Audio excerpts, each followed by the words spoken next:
ఒక 5 నిమిషాలు జీవ గ్రీటింగ్ చెప్తాడు. దా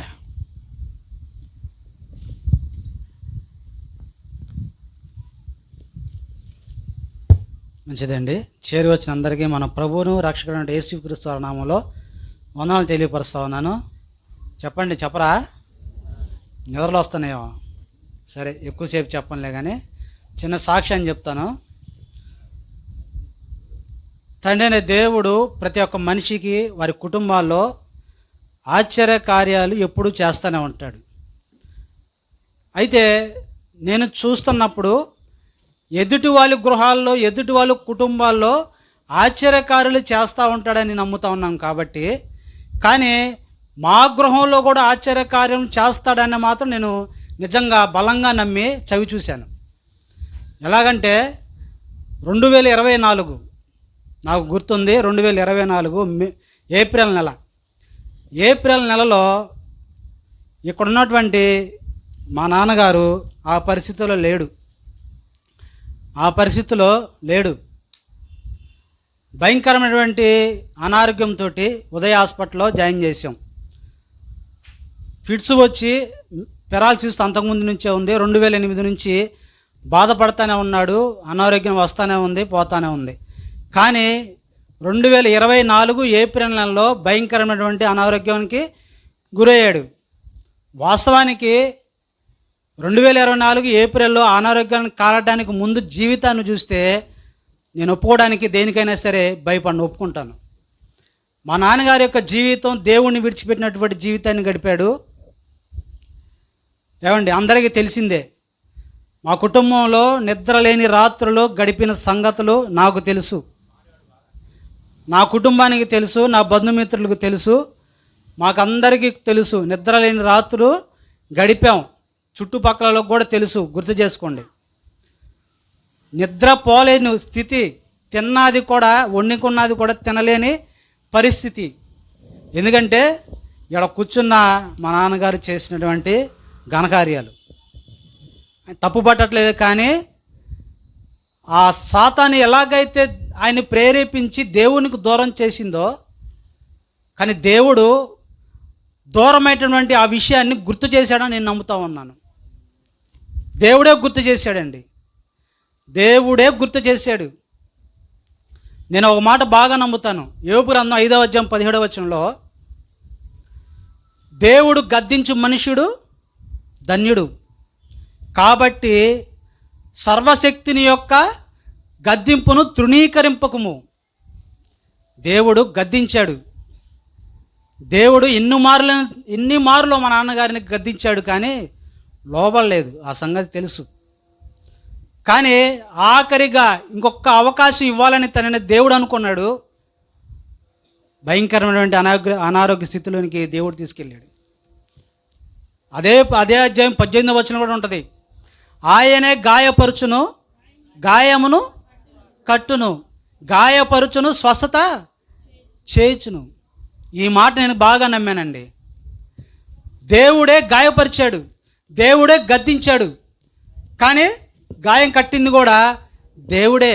ఎందుకంటే గుర్తు చేయడం కోసం. మన యొక్క జీవితాల్లో కూడా దేవుడు గుర్తు చేస్తూ ఉంటాడు మనం చేసినటువంటి లోపాల నా జీవితంలోనే సరే, ఇక్కడ ఉన్నటువంటి ఎవరి జీవితాలైనా సరే, కంపల్సరీగా మన లోపాలు ఉంటే దేవుడు గుర్తు చేస్తాడు, గద్దిస్తాడు. అది ఏ రీతిగా అయినా సరే దేవుడు కంపల్సరీ గద్దిస్తాడు. ఆ గద్దింపుకు లోబడినప్పుడే దేవుడు మాటకి విధేయత చూపుతాం అన్నమాట. అప్పుడు ఏదైతే తనని దేవుడు గాయపరిచాడో అదే గాయాన్ని మారుస్తాడు అంటున్నాడు తనని దేవుడు. ఈ రీతిగా 2024 క్రితం ఉన్నటువంటి జీవితం ఇప్పుడు లేదండి. ఎందుకంటే మేమైతే ప్రార్థన అంతగా చేయలేదు. నేనైతే చెప్తున్నా, ప్రార్థన మేమైతే అంతగా చేయలేదు. కానీ మా నాన్నని బాగా ప్రేమించి, మా కుటుంబాన్ని బాగా ప్రేమించినటువంటి పాస్టర్ గారి యొక్క కుటుంబం కానీ, సంఘము కానీ ఎంతగా ప్రార్థన చేసిందో తెలుసు. బాగా ప్రార్థన చేశారు, అనుదినం ప్రార్థన చేశారు. ఏమండి, మధ్యాహ్నం పూట స్త్రీల కూడికలు ప్రార్థన చేశారు, ప్రతి ఆదివారం కూడికల్లో కూడా ప్రార్థన చేశారు. ఆ ప్రార్థనలను మా నాన్నగారిని మరలా స్వస్థత కల్పించడానికి అవకాశాన్ని ఇచ్చినాయి. తండ్రి అయిన దేవుడు కూడా మరి ఒకసారి మా నాన్నగారికి అవకాశం ఇచ్చాడు. ఈరోజు నిజంగా ఈ స్థితిలో ఉంటాడని మేము ఆ రోజు కలగనలేదు. ఆశ్చర్యం వేస్తుంది ఏంటంటే మాటలే రాలేక పడుతున్నటువంటి, మాటలే మాట్లాడని స్థితిలో ఉన్నటువంటి అని ఇప్పుడు మాట్లాడగలుగుతున్నాడు. పాటలు కూడా పాడుతూ ఉన్నాడు, ప్రార్థన కూడా చేస్తూ ఉన్నాడు. ఇప్పుడు ఎంతసేపు కూర్చున్నాడు ఇక్కడ. మామూలుగా అయితే అనారోగ్యం ఉన్నప్పుడు అంతసేపు కూర్చున్నాడు కాదు, పక్కన వాళ్ళు నిసిగిచ్చేవాడు. అది దేవుని యొక్క ఆశ్చర్య కార్యంలో మా ఇంట్లో నేను కళ్ళారా చూశాను కాబట్టి ఏమండి దేవునికి కృతజ్ఞత కలిగి బ్రతకాలని ఆశపడ్డాం. ఏమండి అందరి జీవితాల్లో లోపాలు ఉంటాయి, ఏమీ లేదు.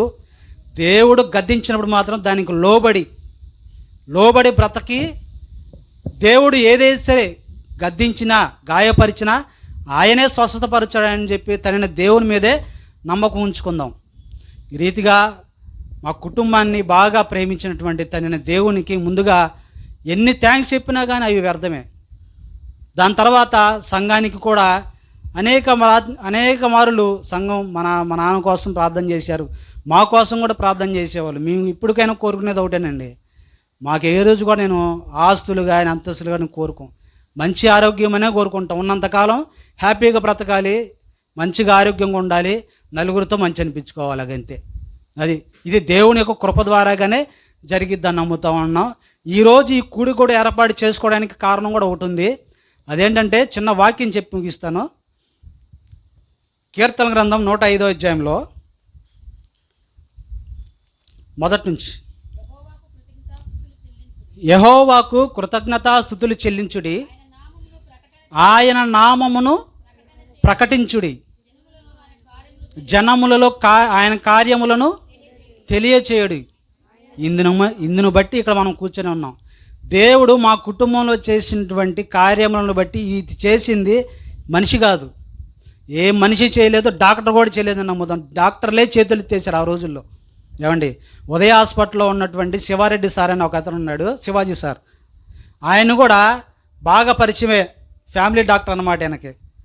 ఈయన వెళ్ళినప్పుడల్లా ఏంటి బాగున్నావు అని అడుగుతూ ఉంటాడు.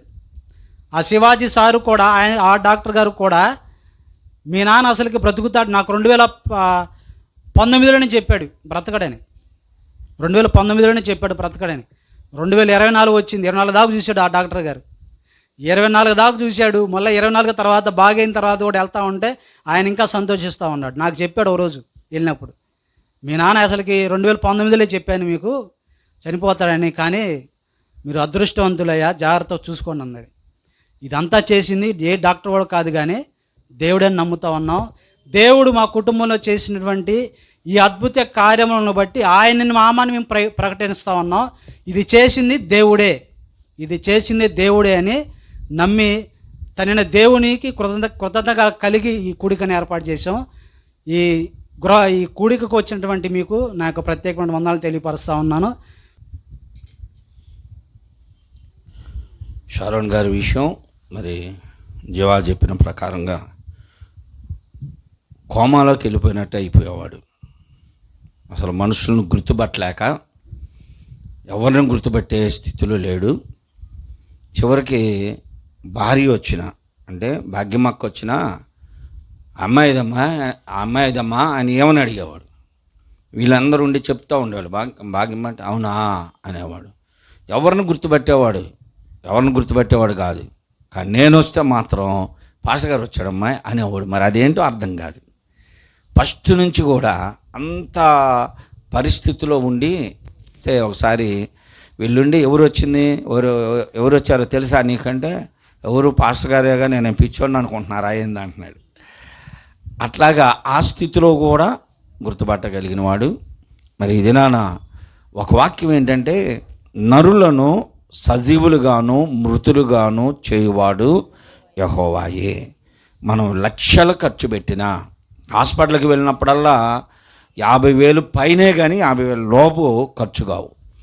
ఆ హాస్పిటల్స్ అలాంటివి, ₹1,00,000 ఖర్చు పెట్టుకొని రావాల్సింది ఎప్పుడు వెళ్ళినా. అంత సీరియస్ అవుతాడు, తీసుకొస్తున్నారు. అయినా సరే మన డబ్బులు బ్రతికించవు మనల్ని. దేవుని కృప ఆయన మీద ఉంది. ఇప్పుడు జీవా చెప్పినట్టు సమయాన్ని ఇచ్చాడు. మనల్ని ప్రభువు పరీక్షిస్తాడు, సమయాన్ని ఇస్తాడు. ఆ సమయంలో మనల్ని మనం సరిచేసుకొని మరలా దేవునిలో ఉండటం కోసం చివరి అవకాశం మేము ప్రార్థించేది కూడా అదే. ఇప్పుడు సహోదరుడు చెప్పింది వాస్తవం. కుటుంబాల్లో ప్రార్థన చేస్తాం, 7 వారాల కోటాల కాడ, శనివారం ఉపవాస ప్రార్థనలు, ఆదివారం ఆరాధనలో, ఎక్కడైనా సరే సంఘం అంతా షారోన్ గారి కొరకు ప్రార్థన చేస్తారు. అలాగా సంఘమంతా ప్రార్థన చేశారు. ఇప్పుడు అలాగనే మరొక విషయం కొరకు కూడా ప్రార్థన చేయండి. ఇప్పుడు స్కూళ్ళు తెరిచారు, జీవా పిల్లలు, తర్వాత ప్రవీణ్ పిల్లలు స్కూళ్ళకి వెళ్ళాలి. కిరణ్ యొక్క విషయం కూడా ప్రార్థన చేస్తూనే ఉన్నాం. సంఘాల్లో మేము కుటుంబాల్లో ప్రార్థన చేస్తూనే ఉన్నాం. కిరణ్ యొక్క జీవితం ఇప్పుడు ఆధ్యాత్మికంగా కట్టుకుంటున్నాడు. మరలా తొలగిపోకుండా, వెనుదిరిగి చూడకుండా దేవుడు ఒక భవిష్యత్తుని ఏర్పరిచి, సాటి అయిన సహాయం ఏర్పాటు చేసి ఒక కుటుంబీకునిగా సిద్ధపరచాలని ప్రార్థన చేస్తున్నాం. మీరు కూడా అందరూ అలాగ ప్రార్థన చేయండి. దేవుడు ఈ దినాన కుటుంబాన్ని మరలా ఇంటిని కూడా శుభ్రపరచుకున్నారు. అలాగనే వారి హృదయాలన్నీ కూడా దేవునికి సమర్పించుకొని పరిశుద్ధుడిగా చివరి వరకు నిరంతరం దేవునిలో ఉండాలని కోరుకుంటూ ముగిస్తూ, ప్రభునందు ప్రియమైన సహోదరి సహోదరులందరికీ నా హృదయపూర్వకమైన వందనాలు. సమయం 9 అయింది. 9 గంటలకు వాక్యం చెప్పడం అనేది ఇదే ఫస్ట్ సమయం. మన ఎక్కడ కూటాలైనా 9 గంటలకే ముగించబడతాయి. ఈరోజు మరి ప్రారంభం ఆలస్యమైంది, అందువలన ఈ సమయానికి రావడం జరిగింది. పైగా ఒక చిన్న కూటం ఇంట్లో అనుకున్నారు, తదుపరి మరి పెద్దగా జరపటం, అందువలన మిగిలిన వారికి కూడా సమాచారం అందలేకపోయింది. కొన్ని నిమిషాలు దేవుని వాక్యాన్ని జ్ఞాపకం చేసుకుందాం. వాక్యం చదువుకుందాం అండి.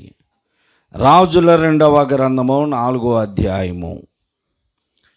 రాజుల 2వ గ్రంథం 4వ అధ్యాయము 42వ వచనం నుండి నేను చదువుతున్నాను, చూడండి. మరియు ఒకడు బయల్షాలీషా నుండి మొదటి పంట బాపత్తు యావల పిండితో చేయబడిన 20 రొట్టెలను, క్రొత్త గోధుమ వెన్నులను, కొన్ని పండ్లను తీసుకొని వచ్చి దైవజనుడైన అతనికి కానుకగా ఇయ్యగా, అతడు జనులు భోజనము చేయుటకు దానిని వడ్డించుమనెను. అయితే అతని పనివాడు 100 మందికి వడ్డించుటకి ఇవి ఎంతటివని చెప్పగా, అతడు వారు తినగా మిగులునని యెహోవా సెలవిచ్చి ఉన్నాడు గనుక జనులు భోజనము చేయనట్లు వడ్డించమని మరలా ఆజ్ఞ ఇచ్చెను. పనివాడు వారికి వడ్డింపగా యెహోవా సెలవిచ్చినట్లు అది వారు తినిన తరువాత మిగిలిపోయెను. ఆ రీతిగానే రాజుల మొదటి గ్రంథం 18వ అధ్యాయము. రాజుల మొదటి గ్రంథం 18వ అధ్యాయము 44వ వచనాన్ని చదువుతున్నాను, అందరూ చూడండి. 18వ అధ్యాయము 41వ వచనం నుండి చదువుతున్నాను. పిమ్మట ఏలియా విస్తారమైన వర్షము వచ్చున్నట్లుగా ధ్వని పుట్టుచున్నది, నీవు పోయి భోజనము చేయమని ఆహాబుతో చెప్పగా, ఆహాబు భోజనము చేయబోయాను. కానీ ఏలియా కర్మేలు పర్వతం మీదకు పోయి నేల మీద పడి ముఖము మోకాళ్ళ మధ్య ఉంచుకొనెను. తరువాత అతడు తన దాసుని పిలిచి, నీవు పైకి పోయి సముద్రము వైపు చూడమనగా, వాడు మెరక ఎక్కి పారా చూసి ఏమీ కనబడలేదనగా, అతడు ఇంకా 7 మార్లు పోయి చూడమని చెప్పాను. 7వ మారు అతడు చూసి, ఇదిగో మనిషి చెయ్యి అంత చిన్న మేఘము సముద్రము నుండి పైకి ఎక్కుచున్నదనెను. అప్పుడు ఏలియా, నీవు ఆహాబు దగ్గరికి పోయి నీ వెళ్ళకుండా వర్షము నిన్ను ఆపకుండానట్లు నీ రథమును సిద్ధపరచుకొని పొమ్మని చెప్పుమని వానితో చెప్పాను. ప్రభునందు ప్రియ సహోదరి సహోదరులారా, ఇది మన వాక్య భాగము అల్పమైన వాటితో గొప్ప కార్యములు చేయగలిగిన వాడు దేవుడు. దేవునికి స్తోత్రం చెప్పండి. అల్పమైన వాటితో అంటే ఎందుకు పనికిరావు? చిన్న విషయం అనుకుంటే ఆ చిన్న విషయం లేదా అల్పమైనవి, చిన్నవి, స్వల్పమైన వాటితో గొప్ప కార్యములు చేయగలిగిన వాడు దేవుడు. మనందరికీ తెలిసినటువంటి ఒక కథ, చిన్నప్పటి నుండి వింటున్నటువంటి కథ. ఇప్పుడు పిల్లలకి తెలియదులేండి. ఇప్పుడు పిల్లలకి కథలు చెప్పేవాళ్ళు ఎవరు ఉన్నారు? తల్లిదండ్రులు కానీ, తాతలు, అమ్మమ్మలు, నాయనమ్మలు. ఫోన్ ఇస్తే ఫోన్లో చూసుకుంటున్నారు. క్రితంలో మేము విన్నటువంటి కథలో, అనగనగా ఒక రాజు, ఆ రాజుకి 7 కొడుకులు. నాగులు గారికి కానీ 11 మంది ఉన్నట్టు పిల్లలు. ఆ రాజుగారికి 7 కొడుకులు. 7 కొడుకులు ఎక్కడికి వెళ్ళారు? వేటకి వెళ్ళారు. వేటకి వెళ్ళిన వారు 7 పులులను తెచ్చారు, 7 సింహాలను తెచ్చారు. అంటే అది మంచి ఘనతగా ఉండేది. రాజుగారి కొడుకులయ్యి వారు వేటకి వెళ్ళారు, కానీ ఏం తెచ్చారు? 7 చేపలను తెచ్చారంట. ఈ కథ అందరికీ తెలిసిందేగా. 7 చేపలని కలిపి వండుకొని తిన్నా తలా కొంచెం కూర వచ్చేది. కానీ వాళ్ళకి పొత్తు కుదరక ఎవరి చేప వాళ్ళు ఎండబెట్టుకున్నారు. ఆ చేపల్లో కూడా ఒకటి చేప ఎండలేదండి. అబ్బా ఈడు కఠినాత్ముడు అండి, ఈడు ఎక్కడ ఎండడండి అంటుంటారు చూసారా. అలాగా ఎప్పుడైనా సరే అసలు ఈ కథ ఎందుకు చెప్పారు, ఈ భావం ఎందుకు అని ఆలోచన చేశారా? రాజుగారికి 7 కొడుకులు కాదు, 14 మంది ఉన్నా దాంట్లో ఆశ్చర్యం లేదు. బహుభార్యత్వం ఉంటుంది కనుక రాజులు ఎక్కువ మందిని వివాహాలు చేసుకుంటారు. వారికి విస్తారమైనటువంటి పిల్లలు ఉంటారు. కొడుకులు 7. రాజులు పని ఏంటంటే యుద్ధములు జరుగుతున్నప్పుడు యుద్ధములో వీరుడిగా పోరాడాలి. యుద్ధములు లేకుండా రాజ్యము ప్రశాంతంగా ఉన్నప్పుడు విహారయాత్రలకు వెళతారు, లేదా వేటకు బయలుదేరతారు, షికారుకు బయలుదేరతారు. రాజ కుటుంబీకులు వీరుడుగా పోరాడాలి, యుద్ధములో వీరుడుగా ఉండాలి. వేటాడే సమయంలో చిన్న చిన్న కుందేలుని, జింకలను కాదు వేటాడాల్సింది. వీరుడు అంటే సింహాన్ని, పులిని వేటాడి భుజాన్ని వేసుకొని వస్తే వీరుడు రా వీడు అంటారు. చాలామంది కోపం వస్తే, బాగా కోపం వచ్చిందనుకో, వీళ్ళ ప్రతాపం అంతా ఎవరి మీద చూపిస్తారు? ఇంట్లో ఆడవాళ్ళ మీద చూపిస్తారు. ఇక బయటికి రారు ఇల్లు, బయట కుదరదేక. ఒక అమ్మాయి అంటది, నీ ప్రతాపం బయట చూపియ్యా, ఇక్కడ చూపిస్తావే ఇంట్లో అంటారు. ఈ వీరుడు బయటికి వెళ్ళి వేటకి వెళ్ళిన వాడు పులినో సింహాన్నో వేటాడి విజయోత్సవంతో వస్తే రాజ ప్రజలందరూ జేజేలు కొట్టేవారు. వీరు దేనికి వెళ్ళారంటే చెరువులో చేపలు పడడానికి వెళ్ళారంట. అసలు ఆ స్టోరీ అంతా అక్కడే కొంచెం హీన దశకు వచ్చేసింది. వీరుడిగా వేటాడాల్సినటువంటి రాజకుమారులు చేపలు పట్టడానికి వెళ్ళడం ఏంటి? అయినా సరే వాళ్ళు వెళ్ళి గాలంతో ఎప్పటి వరకు కూర్చున్నారో తెలియదు, కానీ ఒక్కొక్క చేపే పట్టుకొచ్చారు ఉసూరుమంటూ. ఆ చేపలో ఎండలేదు. ఈ కథ భావం తెలియదు, కానీ కథ నేను గత 50 సంవత్సరాల నుంచి వెంటనే ఉన్నా. ఎందుకు పుట్టింది ఈ కథ? ఎవరి కొరకు? మేలు కొలుపు కొరకు ఎందుకు ఈ కథను చెప్పారు? మన బామ్మలు, మన తాతలు, మన నాయనమ్మలు, అమ్మమ్మలు, వారికి కథే తెలుసు కాబట్టి కథే చెప్పారు. ఆ కథే మనకు తెలుసు. వీరుడుగా ఉన్నప్పుడు వీరత్వము కలిగిన శూర కార్యములు చేయాలి. వీళ్ళు వేటాడవలసినటువంటి వేటాడకుండా ఎవరో ఆ ఇంట్లో పనివారిని పిలిచి, రాజ్యములో సైనికులను ఎవరినో పిలిచి, బెస్తవారిని పిలిచి చేపలు పట్టుకరండి పట్టుకొస్తారు. వీళ్ళే వెళ్ళారంట. సహోదరి సహోదరులారా, క్రైస్తవులుగా ఈ దినాన మనము పరలోక రాజ్య సంబంధులముగా మనము కూడా, దేవుడు అన్నాడు ఆ చేపలు పట్టేవారిని పిలిచి, ఇక మీదట మీరు చేపలు పట్టేవారుగా ఉండరు, ఇక మనుష్యుల్ని పట్టేవారుగా ఉంటారు. ఈ మనుష్యులు ఎలాంటి వారో ఇర్మీయా గ్రంథములో, ఎజ్కేలు గ్రంథములో చెప్పాడు దేవుడు. ఇదిగో వారు గచ్చ పొదలో, ముళ్ళ తుప్పలో, వారు బ్రహ్మదండి చెట్లు వలె ఉన్నారు, అలాంటి వారికి నీవు భయపడవద్దు అన్నాడు. నరపుత్రుడా, నీవు వారి మధ్య తిరుగుతున్నావు. ఎవరు వారు అంటే ముళ్ళ తుప్పల్లాగా ఉన్నారు, గచ్చ పొదల్లాగా ఉన్నారు, వారు ముళ్ళ కంచెల వలె ఉన్నారు, ఆ ప్రజలకు భయపడవద్దు అన్నాడు.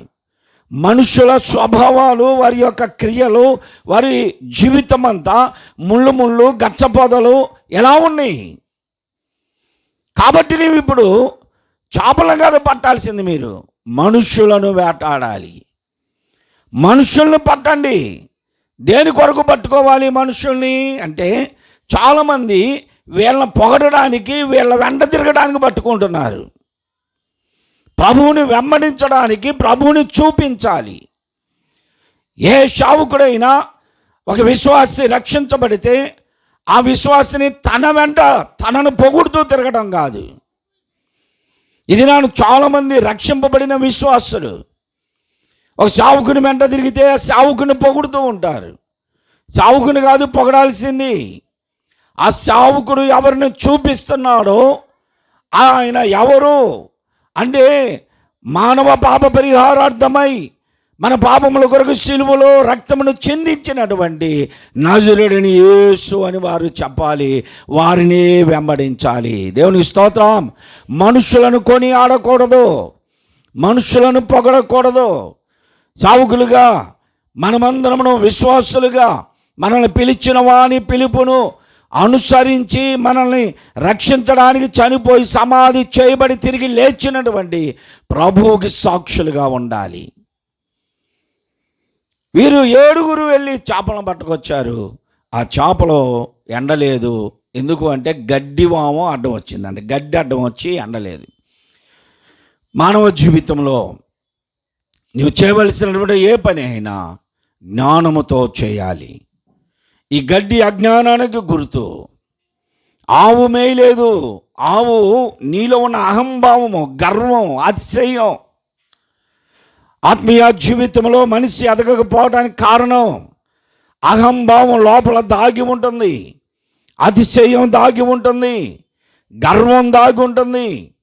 నాకంటే విద్యావంతులు లేరు, నాకంటే సౌందర్యవంతులు లేరు, నాకంటే అధికులు, ధనవంతులు, బలవంతులు, గుణవంతులు, నాకంటే ఏ విషయంలో కూడా సంపాదన కలిగిన వారు లేరు అనే మాట నీ నోట ఉంది. ఒకవేళ నోట్లో లేకపోయినా నీ హృదయంలో దాగి ఉంది. ఎప్పుడూ అలాగనే ఉంటుంది. ఎవరిని చూసినా వాళ్ళు నీ దృష్టిలో ఆప్ట్రాల్గా ఉంటారు. నీవే హెచ్చింపు, అహంభావం గడ్డి వలె పెరిగింది. నీ జీవితం పాప జీవితం, బలహీనతలు మాడిపోలా, ఎండిపోలా. ఎండకపోవడానికి కారణం నీలో ఉన్నటువంటి లోక సంబంధమైన జీవితం మారకపోవడానికి కారణం ఏంటంటే అహంభావం, అతిశయం, గర్వం. ఇవన్నిటిని విడిచిపెట్టాలి. ఆ ఆవు మేయట్లేదంటే ఆ ఆవు నీ జీవితాల్లో పరిశుద్ధాత్మ కార్యాలు జరగడానికి అవకాశం లేకుండా వెళ్ళింది. పనివాడు రావాలి, విప్పాలి. ఎందుకు రాలేదు అంటే ఆహారం లేదు. పనివారికి దినాన సావుకులకు, స్వార్థకులకి, లేక వింటున్నటువంటి విశ్వాసులకి సరైనటువంటి ఆహారం అనే వాక్యము లేదు. వాక్య అనుభవం కావాలి. పాటలు బాగా పాడుతున్నారు, ఎలుగెత్తి ప్రార్థన చేస్తున్నారు, ప్రసంగాలు చేస్తున్నారు, ఆత్మతో ఎగురుతున్నారు, కానీ జీవితాల్లో మార్పు. మన పరిస్థితి వేరుగా ఉంటుంది, ప్రజలు అనుకునే పరిస్థితి వేరుగా ఉంటుంది. అజ్ఞానము, అహంభావము, అతిశయము, గర్వము క్రైస్తవ జీవితంలో విశ్వాసి ఎదగకుండా చేస్తూ, పరిశుద్ధాత్మ అనుభవాలు లేకుండా పైకి భక్తి కలిగిన వారి వలె ఉండి భక్తి యొక్క శక్తిని ఎరుగిన వారుగా ఉంటున్నారు. దేవుని కార్యములు స్వల్పమైనవే. నీ జీవితంలో ఎన్నో పర్యాయాలు ఈ కార్యం కాదేమో, నా పట్ల ఇది నెరవేర్చబడదేమో, నా బ్రతుకు ఇంతేనే, ఇంకా నేను ఇదే పరిస్థితిలో ఉంటానేమో అనుకున్న సందర్భాల్లో నుండి దేవుడు నిన్ను ఎన్ని అపాయాల నుండి తప్పించాడు, ఎన్ని ప్రమాదాల నుండి విడిపించాడు, ఎన్ని హృదయ గాయాల నుండి తప్పించి ఇది నిన్ను సంతోషంగా ఉంచాడు. దేవునికి స్తోత్రం. స్వల్పమైన కార్యములు. ఇప్పుడు మనం చదువుకున్నటువంటి భాగంలో రాజుల 2వ గ్రంథంలో మనం చదువుకున్న 4వ అధ్యాయంలో ఇది షోమ్రోనులో జరుగుతున్నటువంటి వృత్తాంతం. షోమ్రోను అనేది రాజధాని ఇశ్రాయేలీలకి. అక్కడ ప్రవక్త అయినటువంటి ఎలీషా గారు, ఒక తర్బీదు స్కూలు శిష్యులు ఉన్నారు అక్కడ. ఆ శిష్యుల దగ్గరికి వచ్చాడు. వారందరూ ఆకలితో అలమటించిపోతున్నారు. ఇంచుమించు 100 మంది. గురువుగారు వస్తాడేమో, ఆయనకు అక్కడక్కడ ఇచ్చినటువంటి ఏమైనా ఆహారం ఉంటే తీసుకొస్తే తిందామనుకుంటున్నారు. ఆ సమయంలో కరువు తాండవిస్తుంది. షోమ్రోనులో కరువు, చాలా కాలము కరువు క్రింద వారు అల్లాడిపోతున్నారు. ఆ సమయంలో గురువుగారు వచ్చారు.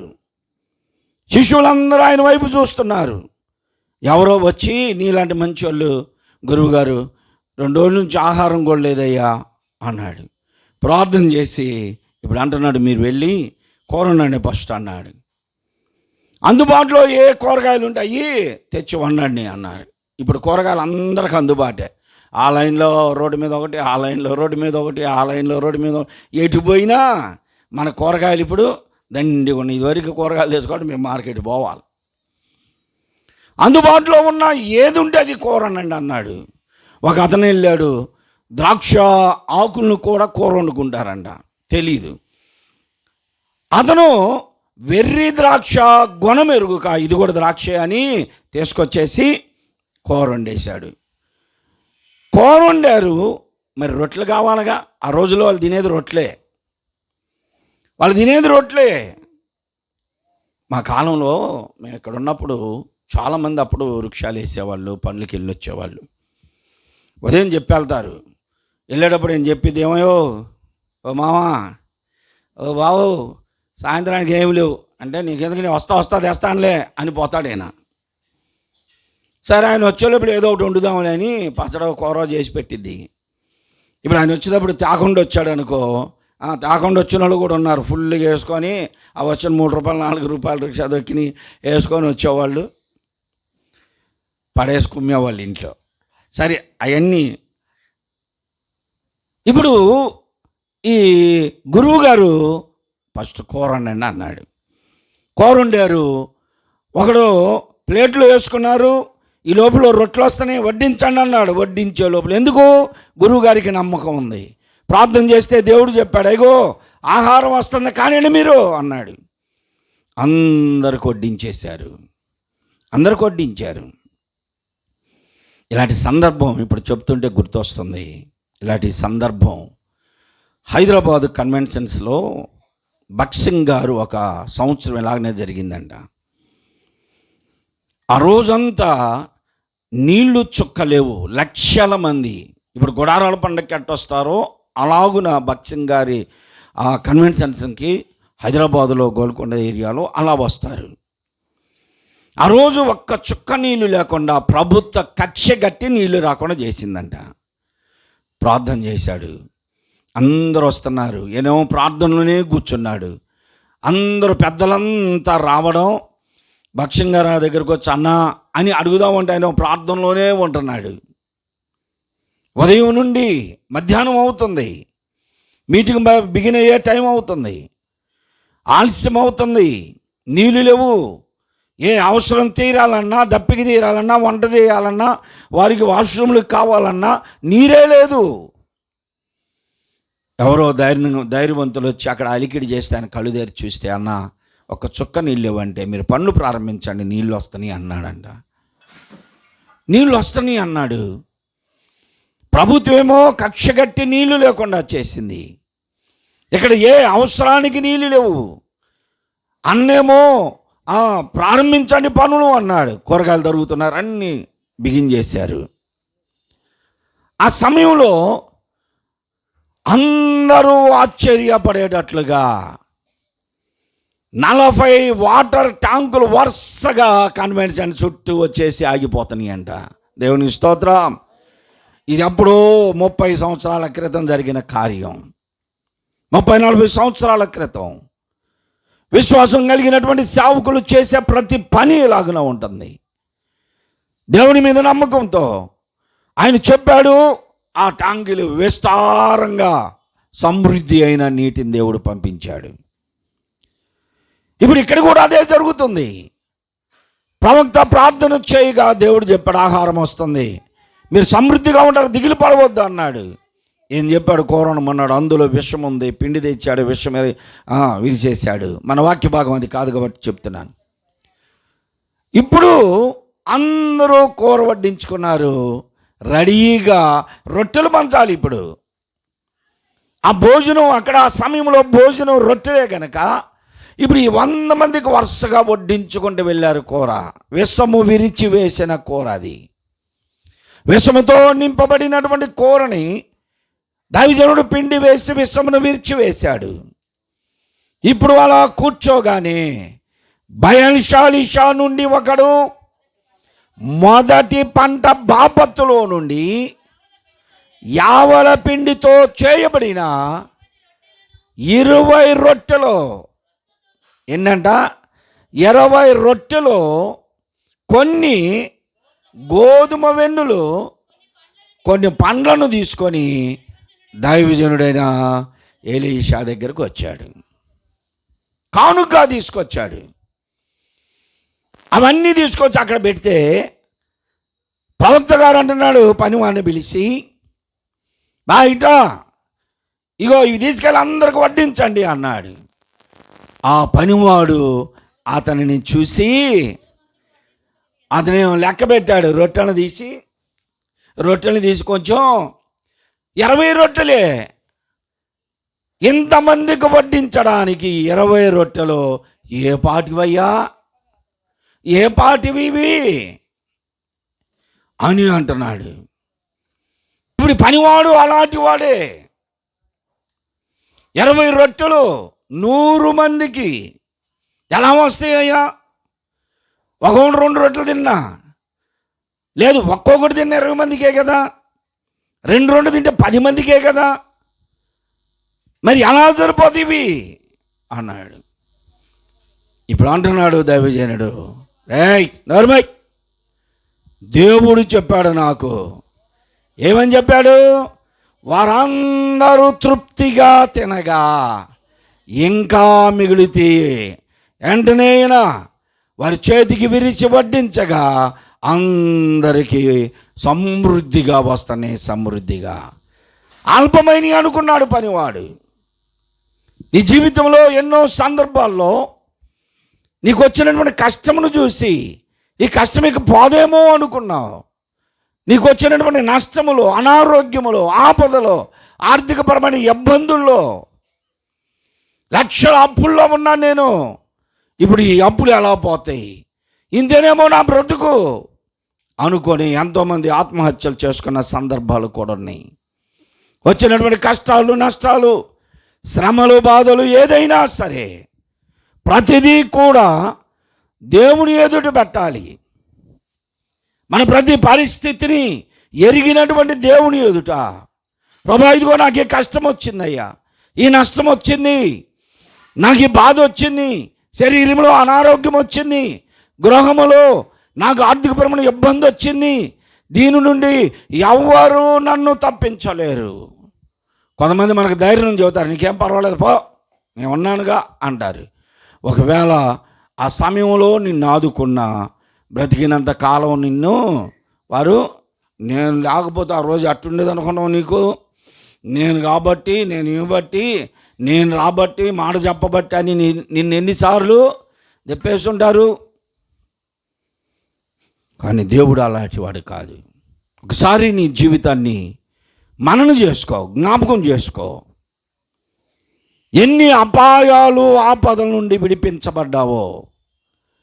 మనుషులకి సాధ్యము కానటువంటిది మనుషులకు సాధ్యము కాదు. ఇప్పుడు దేవుడు అబ్రహాం గారి కుటుంబాన్ని దర్శించాడు. వారు ఆతిథ్యం ఇచ్చారు. తిని వెళుతూ అబ్రహాం గారికి ఒక వాగ్దానం ఇచ్చారు. మెదడికి ఈ సంవత్సరాలు మీ ఇంటికి వస్తాం, మీ కుటుంబంలో ఒక పిల్లోడు ఉంటాయా అంటే నవ్వింది ఎవరు ఫస్ట్? చారమ్మ అనుకుంటాం మనం, కాదు, అబ్రహాం గారే నవ్వాడు. ఫస్ట్ అబ్రహాం గారే నవ్వింది. ఆయన అన్నాడు, ఊరుకో ప్రభు, ఏంటి అసలు శరీరం అంతా వడలిపోయిన నాకు ఏంటి ప్రభు ఆ పిల్లల్ని ఇస్తానంటున్నావు అన్నాడు. ఆ తర్వాత నవ్వింది. అప్పుడు దేవుడు అంటాడు, యెహోవాకు అసాధ్యమైనది ఏమైనా ఉన్నదా అన్నాడు. శూన్యములో సృష్టిని చేయగలిగిన దేవునికి సమస్తము సాధ్యమే. యెహోవాకు అసాధ్యమైంది ఏమీ లేదు. ఇర్మియా ప్రవక్త ప్రజలకు బోధిస్తూ ఇదే మాట చెప్పాడు, యెహోవాకు అసాధ్యమైంది ఏదీ లేదని. యేసు ప్రభు ఈ లోకంలో జీవించిన కాలంలో కూడా ఆయన కూడా ఇదే మాటను చెప్పుకొచ్చాడు. యెహోవాకు అసాధ్యమైంది ఏమీ లేదు.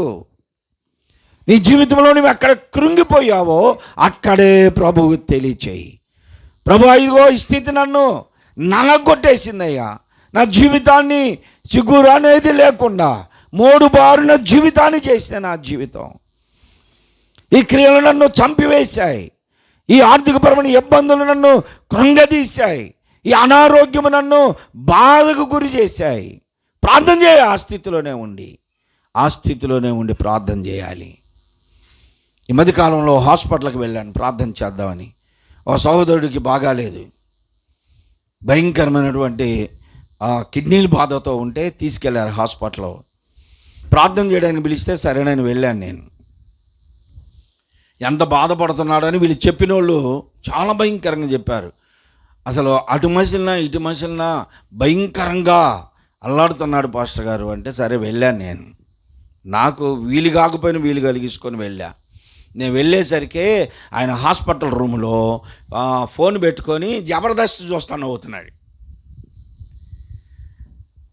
ఎలాంటి పరిస్థితుల్లో ఉండే వాళ్ళు ఉన్నారు. నీవున్న పరిస్థితిలో దేవుని వైపు చేతులెత్తి ప్రార్థన చేసే స్థితి ఉందా? కృంగిపోయిన స్థితిలోనే దేవుని కొరకు ఎదిగే అనుభవాలు ఉన్నాయా? నష్టంలోనే దేవునికి ఇచ్చే అనుభవాలు ఉన్నారా? మనం తినడానికి రాకపోయినా దేవుని భాగమును దేవునికి ఇవ్వగలిగినప్పుడు దేవుడు సమృద్ధిని ఇస్తాడని గ్రహించావా?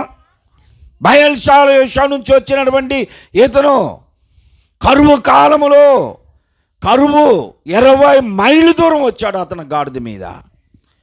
మొదటి పంట బాబతు గురువు గారికి ఇవ్వాలని, ఎలీషా గారికి ఇవ్వాలని 20 మైళ్ళ దూరం గాడిదకి గంత కట్టుకొని మోసుకొని తీసుకొని వచ్చాడు. అందుకే దేవుడు అతని కుటుంబాన్ని దీవించాడు. తదుపరి అతడు విస్తారమైనటువంటి ధనవంతుడయ్యాడని హిస్టరీ చెప్తుంది. సహోదరి సహోదరులారా, ఈ స్వల్పమైనటువంటి కార్యం 20 రొట్టెలతో 100 మంది ఆకలిని తీర్చగలిగాడు దేవుడు. క్రొత్త నిబంధనలో యేసు ప్రభు చేసినటువంటి కార్యము కూడా అదే.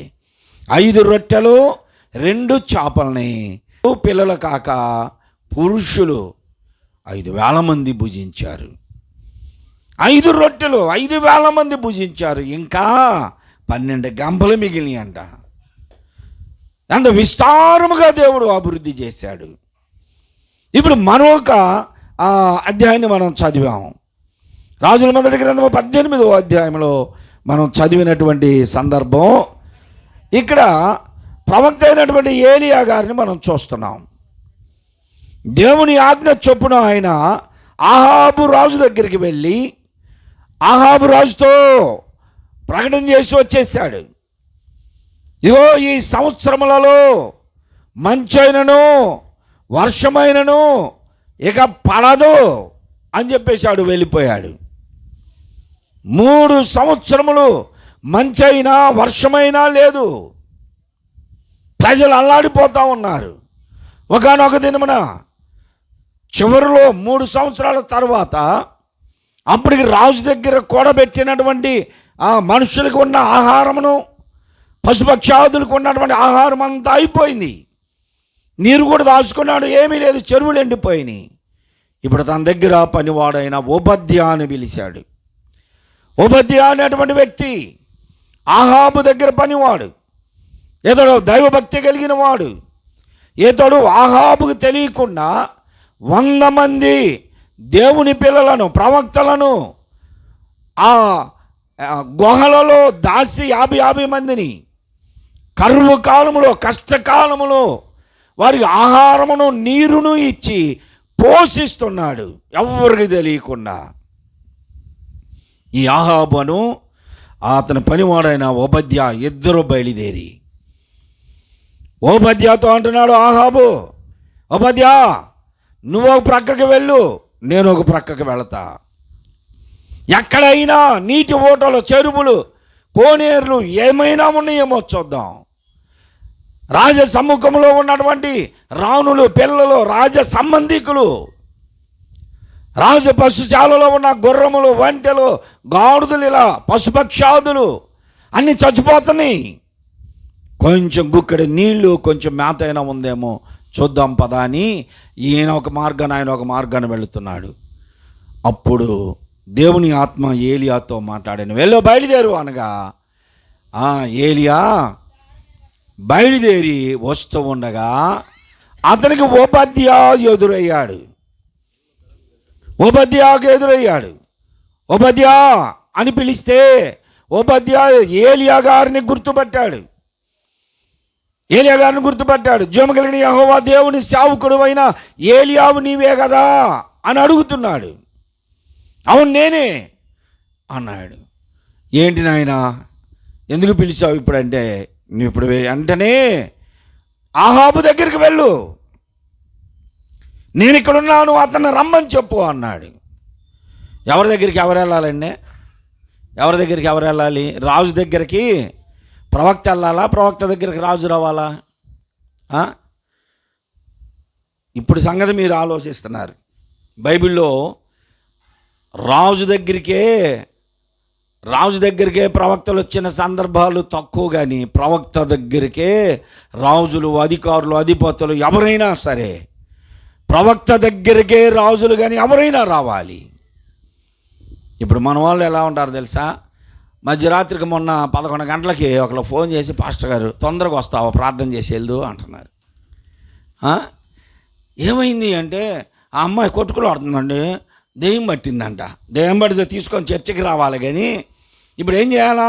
పాస్టర్ గారు పోవాలా, తెప్పలు పడుకుంటా వెళ్ళాలి. ఒకవేళ వెళ్ళలేదనుకో, తెల్లారు ఏం చేస్తారు? రాత్రి మేము పిలుస్తే పాస్టర్ గారు రావాలా, ఇంకా గుడికి పోయేది లేదులే, ఆ గుడి ఎందుకు, ఈ లైన్లో ఇంకొకటి ఉందగా, లేకపోతే ఆ లైన్లో ఇంకొకటి ఉందగా, అటు ఇటు కాకపోతే ఎవరో పెడుతున్నారుగా, అక్కడికి వెళ్తాంలే. ఎలా తయారైపోయారు ఇప్పుడు. సావుకుడే వాళ్ళ ఇంటికి రావాలి, సావుకుడే వాళ్ళని వెంబడించాలి, సావుకుడే వాళ్ళని పొగడాలి, సావుకుడే అలా తయారయ్యారు ఇప్పుడు ప్రజలు, విశ్వాసులు. రాజు అంటున్నాడు ఇప్పుడు, ఓబద్యా ఇదిగో నేను ఇక్కడున్నా, వెళ్ళి రాజు రమ్మని పో అన్నాడు. ఆయన అంటున్నాడు, నా ఏలినవాడా, నువ్వు ఇప్పుడు చెప్పావు, కానీ నేను వెళ్ళి రాజుకు చెప్పి ఇదిగో ప్రవక్త గారు అక్కడున్నాడని తీసుకొచ్చే లోపల దేవుని ఆత్మ నిన్ను మరో చోటికి తీసుకువెళ్ళిద్ది, నాకు తెలుసయ్యా. అప్పుడు రాజు నన్ను చంపేస్తాడు, నా ప్రాణములకు హాని కలిగించాలని నువ్వు ఈ మాట చెబుతున్నావు అన్నాడు. ప్రవక్త అంటున్నాడు అప్పుడు, యెహోవా జీవముతోడు, నేను ఈరోజు ఖచ్చితంగా ఆహాబుని కలుస్తా, రమ్మని పో అన్నాడు. ఆయన వెళ్ళి తీసుకొని వస్తే ఈయన ఉన్నాడు. ఇప్పుడు అంటున్నాడు, ఆహాబు ఇదిగో నిజదేవుడైన యెహోవా ప్రజలను పరిపాలిస్తున్న నీవు అన్ని విగ్రహములను, అన్ని ఆచారములలో కలిసిపోయి దేవుణ్ణి విడిచిపెట్టావు. నిజ దేవుడు ఎవరో చూపిస్తానని అక్కడ ఒక కార్యమును చేశాడు దేవుడు. అయిపోయిన తర్వాత ఇప్పుడు అతనితో అంటున్నాడు, ఇదిగో విస్తారమైన వర్షము కూర్చున్నట్లుగా ఒక ధ్వని వినపడుతుంది నాకు, నీ వెళ్ళి దిగులు లేకుండా భోజనం చేయిపో అన్నాడు. అహాబు భోజనం చేయడానికి వెళ్ళి కూర్చున్నాడు. అంతలో ఏలియా గారు కర్మేలు పర్వతం మీదకి వెళ్ళాడు. దేవునికి స్తోత్రం చెప్పండి. ఇప్పుడు బైబిల్ చూడబాకండి, వినండి. కర్మేలు పర్వతము ఎత్తైనటువంటి పర్వతము, ఇశ్రాయేలీయుల దేశములో ఈ పర్వతము ఎత్తైనటువంటి పర్వతం. ఆ పర్వతముకు మరలా పైన శిఖరము ఉంది. శిఖరము కలిగిన పర్వతం, ఒక ఎత్తు వరకు పర్వతం. అక్కడ నుండి మరలా కోపుగా ఒక ఆ శిఖరం ఉంటుంది. ఈ పర్వతము చివరి దాకా ఇద్దరు కలిసి ఎక్కారు. ఆ పైన శిఖరం ఉంటుంది, అది చాలా ఎత్తు ఉంటుంది. ఇప్పుడు ఈ పర్వతం మీదకి వచ్చి ఏలియా తన కాళ్ళ మధ్యలో తల పెట్టుకొని, ఏడుస్తున్నారు, కన్నీరు గారుస్తున్నాడు. మోకాళ్ళ మధ్యలో తల పెట్టుకోవటం ఇప్పుడు నేను ప్రకాశ్రావు గారు పెట్టాలంటే కుదిరిద్దా? మల్లేశ్వరరావు గారు పెట్టడానికి కుదిరిద్దా? ఏదో కొంత ట్రై చేస్తాడులే. కానీ ఇప్పుడు సావుకులకి ఎవరికి మోకాళ్ళ మధ్యలోకి తల వచ్చే పరిస్థితులు లేవు. ఎందుకంటే ముందుకు మూరడు వెనక బారడు పెరిగే ఉంటాయిగా సావుకులకి అందరికీ. అసలు మెడ వంగదు, మెడ ఎంత పెరిగిపోయినాయి. ఇప్పుడు ఆయన మోకాళ్ళ మధ్యలో తల పెట్టుకొని కన్నీరు గార్చి ఏడుస్తున్నాడు. ప్రభువా, ఏంటయ్యా నీ ప్రజల పరిస్థితి? నీ ప్రజలు ఇప్పుడు 3.5 సంవత్సరములు నీటి చుక్కలేక అల్లాడిపోతున్నారయ్యా. ఎందుకు ఈ పరిస్థితి? వారి మధ్యలో సేవకునిగా నన్ను ఉంచావు, ప్రవక్తగా ఉంచావు, ఇదే వారి పరిస్థితి అని ప్రార్థన చేసి, నువ్వేమో వర్షం వస్తుందని చెప్పావు, విస్తారమైన ధ్వని పుట్టించావు, ఏదయ్యా వర్షం అని ప్రార్థన చేసి, ఇప్పుడు తన పనివాణిని పిలిచి, దాసుని పిలిచి ఇప్పుడు ఏమంటున్నాడంటే, రేబాయ్ మేఘం ఏమన్నా కనపడుతుందో చూడు అన్నాడు. ఇప్పుడు మనం మన లైన్లోకి వచ్చి పైకి చూసినా అసలు ఆకాశ నక్షత్రాలే కనపడవు. ఎందుకు? ఈ పెద్ద పెద్ద లైట్లు మన కళ్ళల్లో పడుతుంటాయి కాబట్టి అసలు ఆకాశం ఉందో లేదో కూడా తెలియదు. ఒకప్పుడు ఎన్ని పూరీలే హాయిగా బయట వేసుకొని పండుకునేవాళ్ళు. బయట అందరూ ఎంత హాయిగా నిద్ర పట్టేదో. కొంచెం తిన్న సుఖమైన నిద్రపోయేవాళ్ళం. ఇప్పుడు రోజు పలావలే తింటున్నాం, కానీ మధ్యరాత్రి దాకా అటు తిరిగి ఇటు తిరిగి ప్రతి ఇంట్లో డన్లప్ బెడ్లు ఉన్నాయి, ఈ సైజు బెడ్లు ఉన్నాయి. వాళ్ళు 30,000 పెడి తెస్తే 60,000 పెడి తెచ్చారు. వాళ్ళు 50,000 పెడి తెస్తే ₹1,00,000 పెడి తెచ్చారు మంచాలు. ఆ మంచాల మీద పండుకున్న వాళ్ళకి సుఖం ఉందా? సుఖమైన నిద్ర వస్తుంది ఎవరికన్నా? మా కాలంలో నులక మంచాలు, నవారు మంచాలు, అవసరమైతే కటిక మంచాలు నేల మీద పండుకునేవాళ్ళం. ప్రశాంతంగా నిద్రపోయేవాళ్ళం, ఉదయం తృప్తిగా లేచేవాళ్ళం. ఇవాళ ఎవరికి లేదు. కానీ నేను 12 గంటలకు మీటింగ్కి వెళ్ళి ఇంటికి వెళ్తుంటే ఆ రోడ్డు మీద చీకట్లో తిరుగుతున్నాడు, అటు ఇటు తిరుగుతున్నాడు. ఏమైందంటే, ఏంది పాస్టర్ గారు గ్యాస్ పట్టేసింది అంతా నొప్పయ్యా అయ్యా అంటున్నాడు. ఆయన వెనక 4 తిరుగుతున్నారు. ఏమైందంటే గ్యాస్ పట్టేసింది. సుఖమైన ఏ భోజనం చేసినా సుఖంగా నిద్రపోతున్నారా? అరుగుదల ఉందా? మనిషికి ప్రశాంతత లేదు, సమాధానం లేదు. కుటుంబంలో సమాధానం లేని పరిస్థితులు, శరీరంలో అనారోగ్యాలు పేరుకుపోయి ప్రతి ఒక్క వ్యక్తిని ఎవరినన్నా అడగండి, కొంచెం స్పీడ్ తింటామంటే షుగర్ అంటున్నారు, కొంచెం కారం తింటామంటే అల్సర్ అండి అంటున్నారు, కొంచెం ఉప్పు ఎక్కువ తింటామా అంటే బీపీ అంటున్నారు. అన్ని రోగాలు ఏదో ఒక రోగం ఉంటుంది. పంటి బలం తగ్గిపోయింది, కంటి బలం తగ్గిపోయింది, కాండ బలం తగ్గిపోయింది, అన్ని బలాలు తగ్గిపోయినాయి. చివరికి నోటి బలం తగ్గట్లా. నోటి బలం తగ్గుతుంది ఎవరికన్నా? మా బావకే తగ్గదు. నోటి బలం తగ్గదు. నాకు బలము ఉన్నంత వరకు నమ్మలేదు నా యేసుని, బలమంతా పోయాక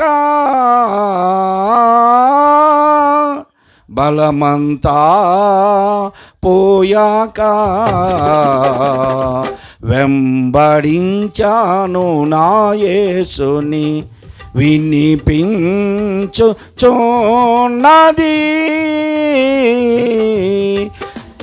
కేక నాకు ఒక కేక నాకు ఒక కేక నాకు. నాకు కను దృష్టి ఉన్నంత వరకు చదువలేదు నీ వాక్యము, నాకు కను దృష్టి ఉన్నంత వరకు చదువలేదు నీ వాక్యము, కను దృష్టి పోయాక కను దృష్టి పోయాక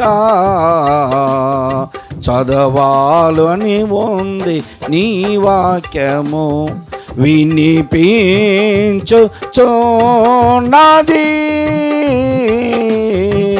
కేక నాకు ఒక కేక నాకు ఒక కేక నాకు. ఒక ఆయన బాగా హుషారుగా ఉన్నప్పుడేమో ప్రార్థనకి రమ్మంటే వంకలు, ఇవాళ అక్కడికి పోవాలి ఇక్కడికి పోవాలి అటు ఇటు అని. నాకు బలం ఉన్నంత వరకు నమ్మలా దేవుణ్ణి, కను దృష్టి పోయాక. చాలామంది బాగా కంటి చూపు బాగున్నంత కాలం ఏం చూస్తున్నారు, ఇప్పుడు ముసలోళ్ళకు కూడా దసరా పండగని ఎంతెంత పెద్ద ఫోన్లు, ఆ ఫోన్లో అటు అంటాం ఇటు అంటాం. పసిపిల్లోడికి ఇచ్చిన వాడు కూడా ఎట్లా అంటున్నాడు, మరి వాడికి ఏం తెలుసో ఏమో కానీ ఇట్లా అంట వాడు కూడా చూస్తున్నాడు. ముసలోళ్ళు కూడా ఇప్పుడు ఇది చూసుకోవటమే. హాస్పిటల్లో ఉన్న పేషెంట్ కూడా కాసేపు చూసుకుంటాడని ఇచ్చాములేండి అంటే వాళ్ళు కూడా. ఇదివరకు బైబిల్ చదివేవాళ్ళు బైబిల్ చూసుకునేవాళ్ళు, పేషెంట్ల దగ్గర తలకాడేముండేది బైబిల్ పెట్టుకునేవాళ్ళు గవర్నమెంట్ హాస్పిటల్ పోతే. ఇప్పుడు ఎవరి దగ్గర చూసిన పెద్ద పెద్ద ఫోన్లు. కనుచూపు ఉన్నంత కాలము నీవు లోక సంబంధమైనటువంటి విషయాలనే చూస్తున్నావు. బలం తగ్గిపోయే వరకు నీవు దేవుని వద్దకు రావట్లా. ప్రభు దగ్గరికి రా, ప్రభుని వెంబడించు.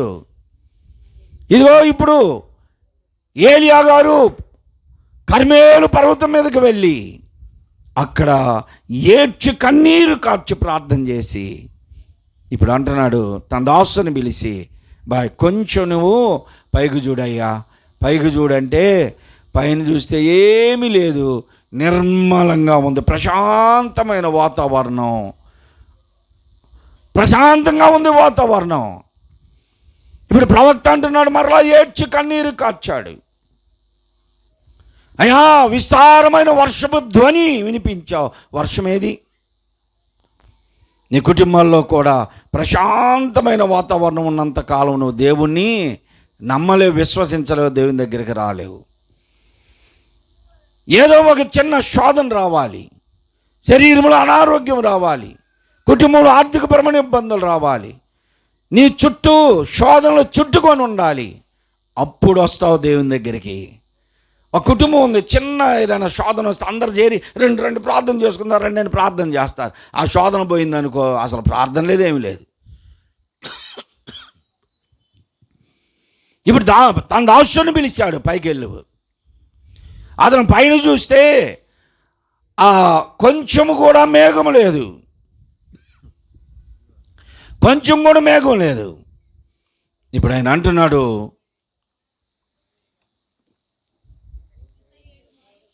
అలాగైతే నువ్వున్న దగ్గరే నీకు ఏమీ కనిపించకపోతే నువ్వు పైకి వెళ్ళు అన్నాడు. మెరక ఎక్కువ దేవుని కార్యములు సవి చూడాలంటే పరిశుద్ధాత్మ శక్తిని పొందాలంటే నీ ఉన్న స్థితిలోనే ఉండడం కాదు, పరిశుద్ధాత్మ అనుభవాలు, నీవు ఎదుగుదలలోనికి రావాలి. ఆత్మీయ స్థితి, ఆత్మీయ ఎదుగుదలలోనికి రావాలి. రక్షించబడినప్పుడు మధ్యకాలంలో చివరికి మరణానికి సమీపించిన ఆత్మీయ స్థితి ఎదుగుదల లేదు.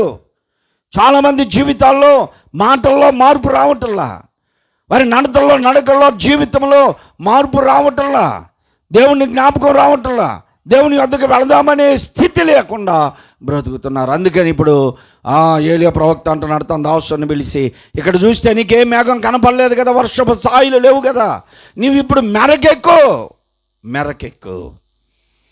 మెరకెక్కు అన్నాడు.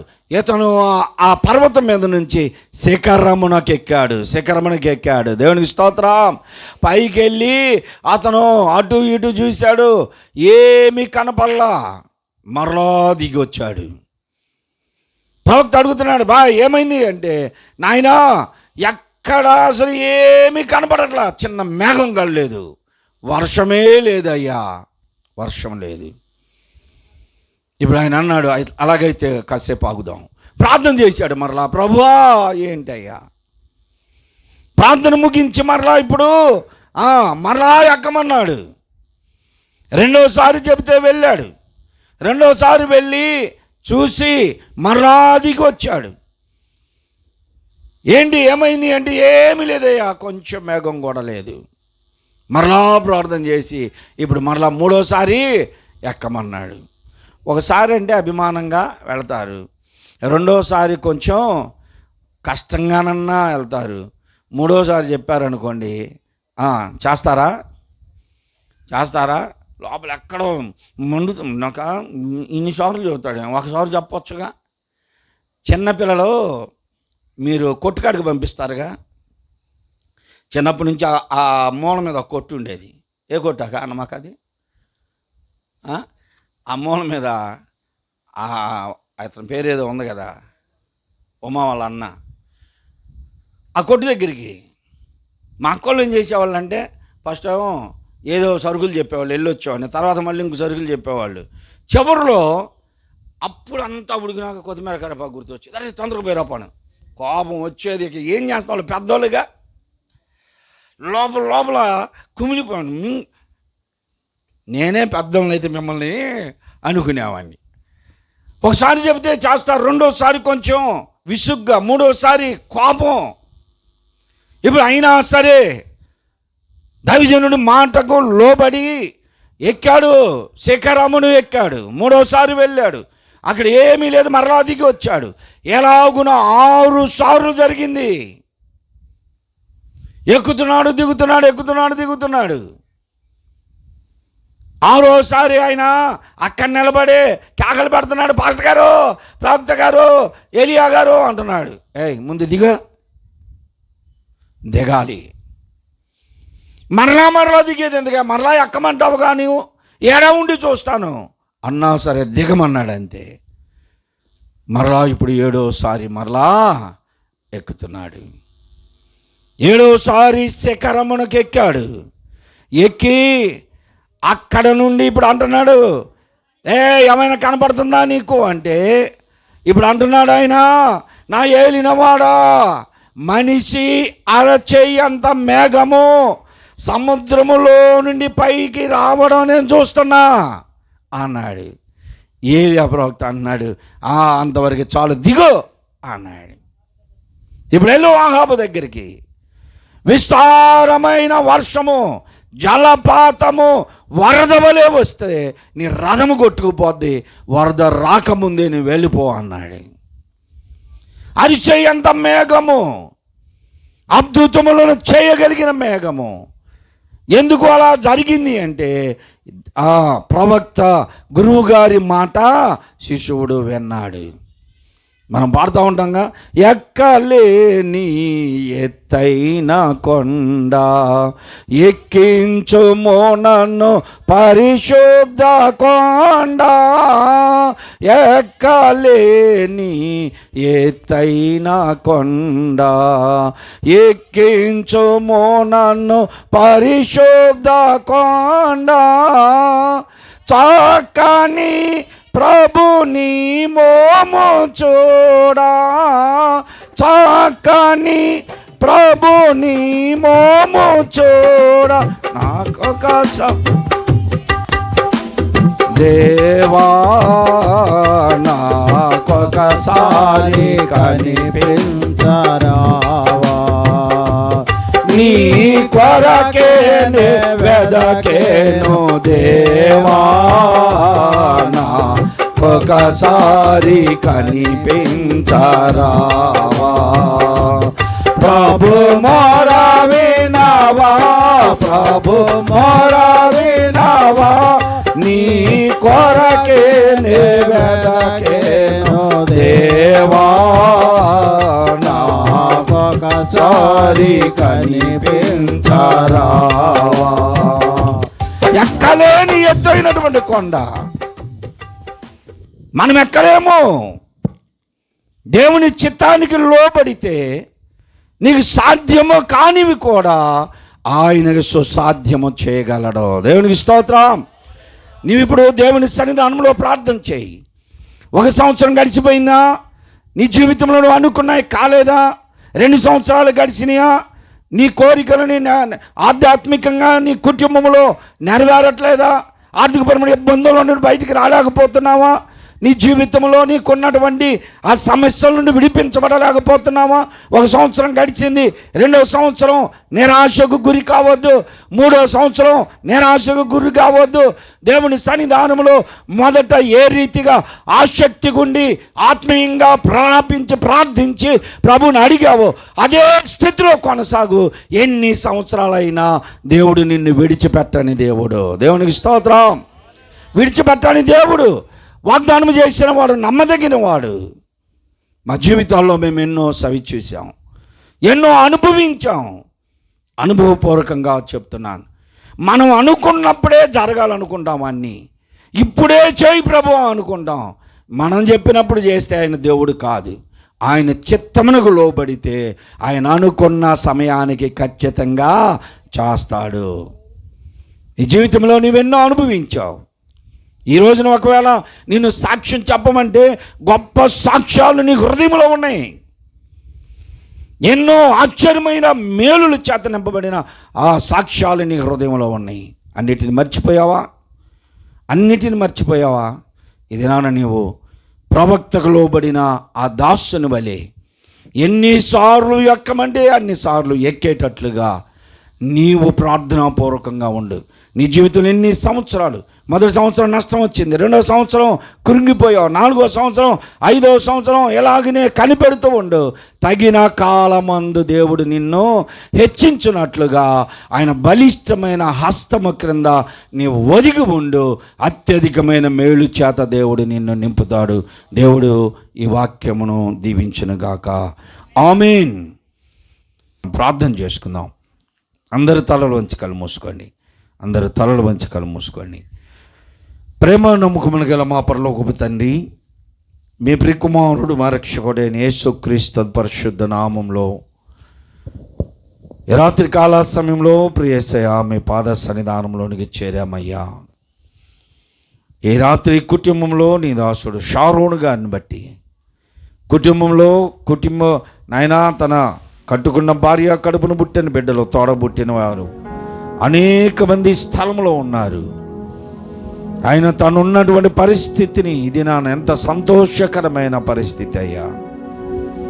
ఇంతసేపు కూర్చోలేని స్థితిలో, ఒకవేళ కూర్చున్నా తాను ఏది గ్రహించలేని స్థితిలో ఉన్నటువంటి ఆ వ్యక్తిని ఈరోజు మా మధ్యలో ఇప్పటివరకు కూడా కూర్చోబెట్టారు. మాతో కలిసి పాడే యోగ్యునిగా చేశారు, ఆరోగ్యవంతునిగా ఉంచారు. మీ చిత్తమైతే ఇంకా ఆయుష్ పెంచండి, ఆరోగ్యమును దయచేయండి నాయన.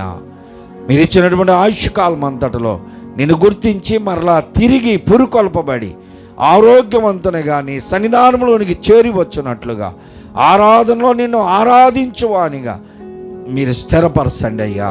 ఆయుష్ పెంచి ఆరోగ్యమును దయచేయండి నాయనా. భాగ్యం అక్క కొరకు ప్రార్థిస్తున్నాం. తనను కూడా మీరు కనికరించారు నాయనా. తను నడవలేని పరిస్థితిలో ఉన్నది. వారిద్దరూ యవన కాలము నుండి సంఘమును వెంబడించారు, సేవకులను గౌరవించారు, సంఘమునకు ఒక మూల స్తంభముల వలె ఉన్నారు నాయన. వారిద్దరిని బట్టి బిడ్డలు కూడా ఆ రీతిగానే ఎదిగారు. సంఘమును సేవకులను ప్రేమించే బిడ్డలుగా వారు ఎదిగారు. ఆ రీతిగా మరలా మా ప్రభువా పురికొల్పబడినటువంటి దాసుడు సంఘమును వెంబడించినట్లుగా నీ సన్నిధానంలో యోగ్యునిగా బ్రతుకున్నట్లు సహాయమును దయచేయండి. జీవా కొరకును సునీత కొరకు బిడ్డల కొరకు ప్రార్థిస్తున్నాం. బిడ్డలకి స్కూలుకు కావలసినటువంటి ప్రతి అవసరతను తీర్చండి నాయన. ప్రవీణ్కి తన భార్య బిడ్డలకు కూడా సమస్తమును మీరు అనుగ్రహించండి. ఆ రీతిగా కిరణ్ విషయం నిత్యమే మేము ప్రార్థిస్తూనే ఉన్నాము నాయన. జీవితంలో నష్టములు అనేకములు రావచ్చు, కానీ వాటి నుండి విడిపించగలిగేది మీరే నాయన. నరులను నాయన సజీవులుగా మృతులుగా చేయవాడు నీవే, ఐశ్వర్యవంతులుగాను దరిద్రులుగాను చేయగలిగింది నీవే నాయన. మా ప్రభా ఈ దినాన ఉన్నటువంటి తన బాధలో తనకున్నటువంటి సమస్యల నుండి విడిపించి మీ కృపలో బలపరచండి. ఉద్యోగాల కొరకు నాయన తను మరి ప్రయత్నం చేస్తూ ఉండగా రాస్తున్న ఎగ్జామ్స్లో వెళుతున్న ఇంటర్వ్యూల్లో ప్రతి దానిలో కూడా పాస్ అవునట్లుగా సహాయం దయచేయండి. వారు చదివిన చదువు చేస్తున్నటువంటి ఉద్యోగములకు సంబంధం లేనివి కనుక వారి చదువును బట్టి మీ చిత్తమైతే వారికి కావలసినటువంటి ఉద్యోగములు బిడ్డలకు దయచేయండి నాయన. ఆ రీతిగా కుమార్తె అల్లుడు వారి బిడ్డలు, ఈ రీతిగా తన బంధుమిత్రులు, ఈ కుటుంబాలన్నిటిని కూడా ఇరుగు పొరుగు కుటుంబాలన్నిటిని మీరు దీవించి ఆశీర్వదించండి. ఇది నా ఎంతో దూరం నుండి ఈ కూటములకు చేరి వచ్చిన బిడ్డలందరినీ మీరు దీవించి ఆశీర్వదించి మేమందరము నాయన ఏలియా గారి దగ్గర ఉన్నటువంటి దాసుని వలె మేము విశ్వక నిత్యమని సన్నిధానములో ప్రార్థించు వారముగా, సేవకులకు లోబడే వారముగా, నీ వాక్యమును అనుసరించే వారముగా మమ్మల్ని ఉంచి మీ కృపలో బలపరచమని, స్వల్పమైన వాటితో గొప్ప కార్యములు చేయగలిగిన దేవుడు అని విశ్వసిస్తూ, అల్పమైన వాటితో ఆశ్చర్యమైన కార్యములు చేయగలిగిన దేవుడు అని నిన్ను ఆరాధిస్తూ మేము ముందుకు వెళ్ళటకు సహాయం దయచేయండి. ఇప్పటి వరకు వాతావరణం అనుకూలపరిచారు, వచ్చినప్పుడు తోడుగా ఉన్నారు. తిరిగి వెళ్ళనండిగా గృహముల చేరుపునంతరము మీ కాపుదలని గురించి మీ కృపలో మమ్మల్ని బలపరచమని మా ప్రభువును మా రక్షకుడైన యేసు క్రీస్తు పరిశుద్ధ నామములో అడిగి వేడుకొంచున్నాను తండ్రి, ఆమేన్. మన ప్రభువైన యేసు క్రీస్తు యొక్క కృప, తండ్రైన దేవుని యొక్క ప్రేమ, పరిశుద్ధాత్మ యొక్క అన్యోన్య సహవాసము ఆదరణ ఇప్పుడు ఎల్లప్పుడు కూడి ఉన్న మనకందరకు సదా తోడైండును గాక. ఆమేన్.